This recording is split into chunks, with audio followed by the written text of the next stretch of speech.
हमनी के साफ सुथरा पारंपरिक गीत गा लेनी जा बियाह शादी के। अब तनी से स्वागत होके के चाहिए नु भाई बाराती लोग के। जब ले स्वागत ना हो कि तब ले हमरा लागे कि पूरा माहौल सुन सुन बा। तो ऐसा रहे के ना चाहिए हो तब जब हमनी के करीना पांडे सविता पांडे पांडे सिस्टर आइल बा लोग आ कुछ मंगल गीत ना होके तो अच्छा ना लगे। अच्छा हमनी के गार्जियन कृति दीदी के मामा जी एलडीएम साहब पुष्पेंद्र सिंह गार्जियन की तरफ से बहुत बहुत पुरस्कार है, बहुत बहुत धन्यवाद बा। और देखिए हमनी के पाहुन पूरा बाराती लोग के स्वागत करे के बता इतना देर में तो नाश्ता पानी होइए गई हुई, बाकी फिर भी हमनी के स्वागत खातिर कहब जा सब कुछ तो ठीक बा। बाकी जैसे हमनी के दीदी बाड़ी वैसा हमनी के पाहुन जी नहीं की शिकायत तो करे के बा आ कहे के बा कैसे का कि गेट बाहर करो कि गेट बाहर करो सखिया सुनाओ गाली। गेट बाहर करो गेट बाहर करो सखिया सुनाओ गाली। गेट बाहर करो कि गेट बाहर करो गेट बाहर करो सखिया सुनाओ गाली। गेट बाहर करो गेट बाहर करो सखिया सुनाओ गाली। गेट बाहर करो कि गेट बाहर करो सखिया सुनाओ गाली। गेट बाहर करो गेट बाहर करो सखिया सुनाओ गाली। गेट बाहर करो धोखेबाज हो वादा करके भूल जाते हो तुम तो धोखेबाज हो वादा करके भूल जाते हो।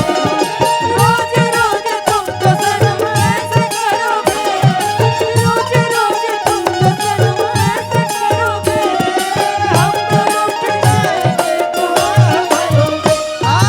तुम भी बड़ी चालाक हो मुस्कुरा के दिल जलाते हो। गेट बाहर करो गेट बाहर करो गेट बाहर करो। गाली गीत में कोनो दिक्कत नहीं खेनू आय नानू दूल्हे सरकार के नाम है बाबुल तो इनका खातिर कहे के बा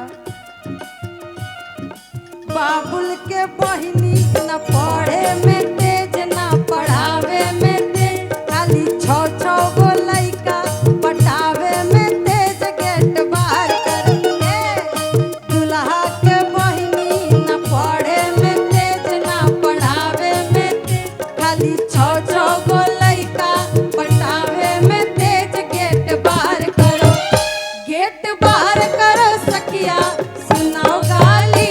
गेट बाहर करो गेट बाहर करो सखिया सुनाओ गाली। गेट बाहर करो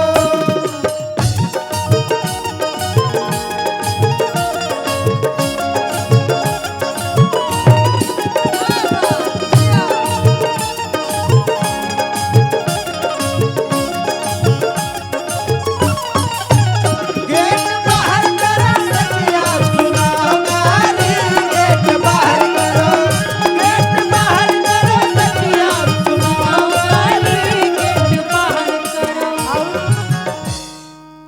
पहले के समय में बाराती में लड़की लोग ना जात रहे, लेकिन अब समय बदल गई बा। घर के माता बहन लोग भी आवेला लोग बाराती में। दूल्हे सरकार के फुआ जी कैसन है देख ली, इनकर पूरा खानदान के बारे में हमनी के जानते हैं के कैसन है। अरे दूल्हा के फुआ के ननदोइया भतार बहनोइया भतार ट्रक ड्राइवर पहले के हटे यार। गेट बाहर के देखी पूरा साफ सुथरा बताओ तनी दूल्हा के पूरा परिवार के बारे में। अरे दूल्हा के फुआ के ननदोइया भतार बहनोइया भतार ट्रक ड्राइवर पहले के हवे यार। गेट बाहर करो गेट बाहर करो सखिया सुनाओ गाली।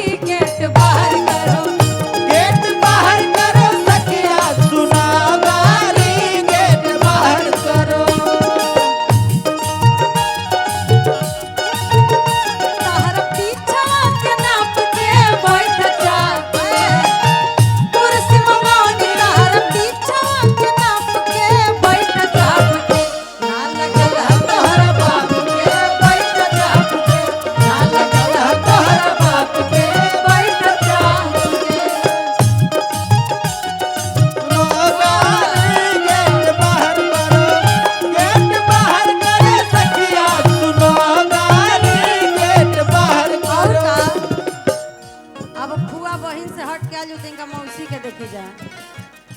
अरे दुल्हा के मौसी ना गावे में तेज ना पढ़ावे में तेज, खाली छो छो गो लइका हो खावे में तेज, गेट बाहर करो। अरे दुल्हा के मौसी ना गावे में तेज ना पढ़ावे में तेज, खाली छो छो गो लइका हो खावे में तेज, गेट बाहर करो। गेट बाहर करो सखिया सुनो गाली, गेट बाहर करो।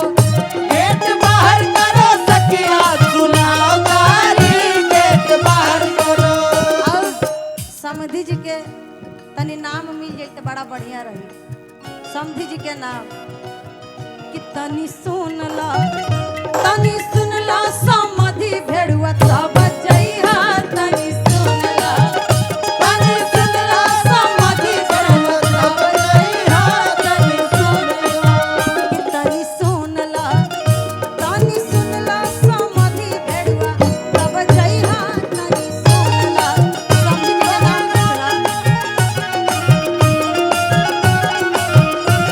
और का कि तहर बहिनी खेलाड़ घूमे शहर बाजार, रखे सै गो यार, तनी सुन ला। तहर बहिनी खेलाड़ घूमे शहर बाजार, रखे सै गो यार, तनी सुन ला कि तनी सुन ला समधी साले तब जइहा, तनी सुन ला समधी साले तब जइहा, तनी सुन ला।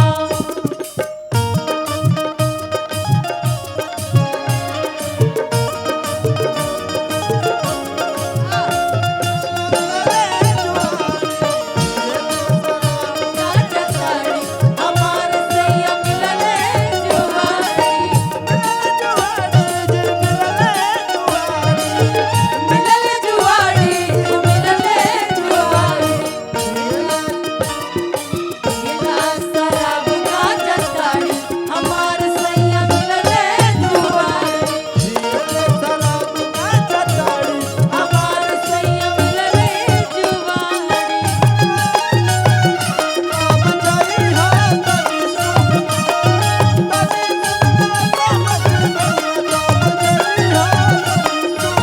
और समधी जी के गाड़ी आय करो से पहले हमने के यहाँ गवात रहे कि तनी तक दा देवलिया पक्का लिखल बा, तनी तक दा देवलिया पक्का लिखल बा, तनी तक दा। ए लिखल बा ई बी लिखल बा, ए लिखल बा ई बी लिखल बा। समधी जी के नाम राम नरेश ठाकुर ह। समधी जी खातिर ह किन क बहिनी के 16 भतार लिखल बा, तनी तक दा देवलिया पक्का लिखल बा, तनी तक दा देवलिया पक्का लिखल बा, तनी तक दा। तनी तक दा देवलिया पक्का लिखल बा, तनी तक दा देवलिया पक्का लिखल बा, तनी तक दा। तनी तक दा देवलिया पक्का लिखल बा, तनी तक दा।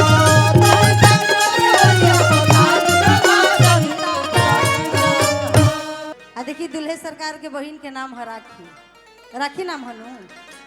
उनका खातिर कहे के बा कि नीमू पर चढ़ल करैली तो मरचाई का करे, आ नीमू पर चढ़ल करैली तो मरचाई का करे। दुल्हा के बहिनी भइली खेलाड़ैन कर भाई का करे, दुल्हा के बहिनी भइली खेलाड़ैन कर भाई का करे।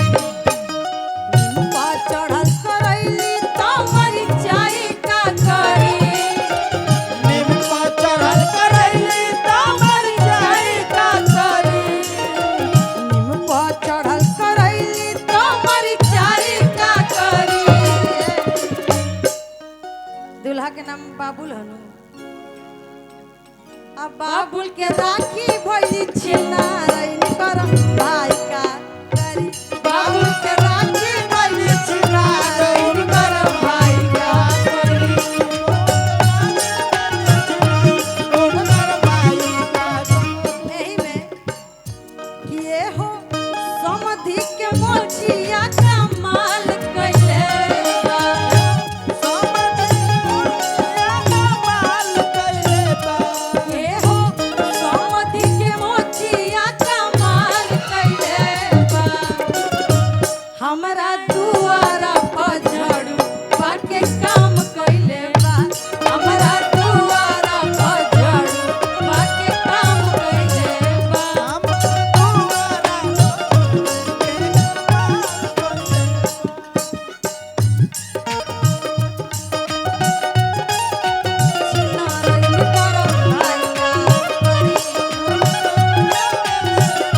हमनी के कृति दीदी के मामा जी के तरफ से बहुत बहुत पुरस्कार आई। एलडीएम पुष्पेंद्र सिंह और सरोज सिंह जी के तरफ से गार्जियन के बहुत बहुत धन्यवाद बा। कहिया के चलल तू हवाए बाबूला भेड़ुआ, कहिया के चल तू हवाए बाबूला भेड़ुआ, कहिया के चलल तू हवाए बाबूला भेड़ुआ। तारा घरावा में चोरावा समैले आए सिया राम के बजो। तारा घरावा में चोरावा समैले आए सिया राम के बजो।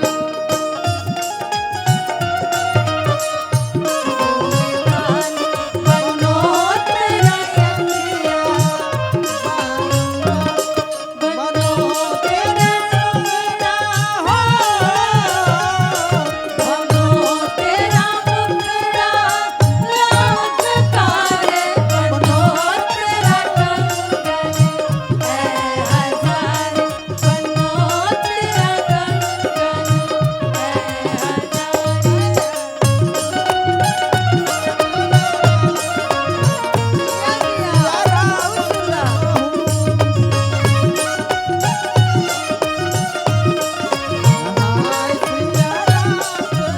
हमनी के गार्जियन संतोष सिंह जी बाढ़ से गार्जियन के दिल से आभार, फिर से पुरस्कार आई।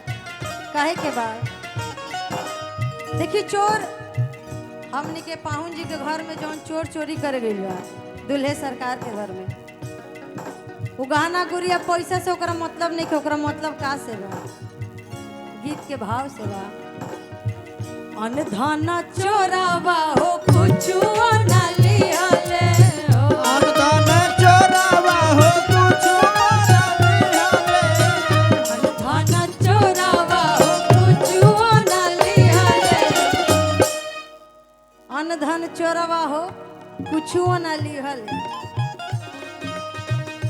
इनकर बहिनी के बना ले मोटरिया आए सिया राम के भजो। इनकर बहिनी के बना ले मोटरिया आए सिया राम के भजो।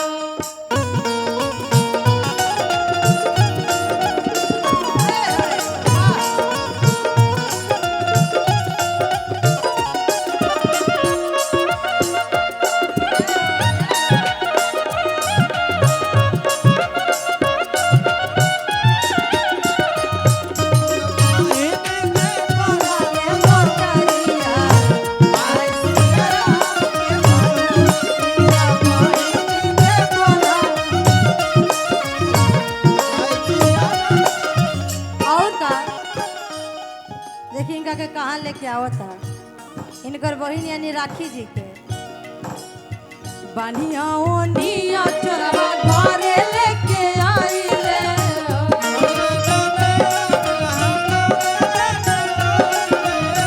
बानिया ओनिया चोरवा घरे लेके आइले। और हमनी के कृति दीदी के जे भी भाई लोग बहू लोग के केहू के नाम बताई। कृति दीदी के तनी भाई लोग के कुछ केहू के नाम जान लो।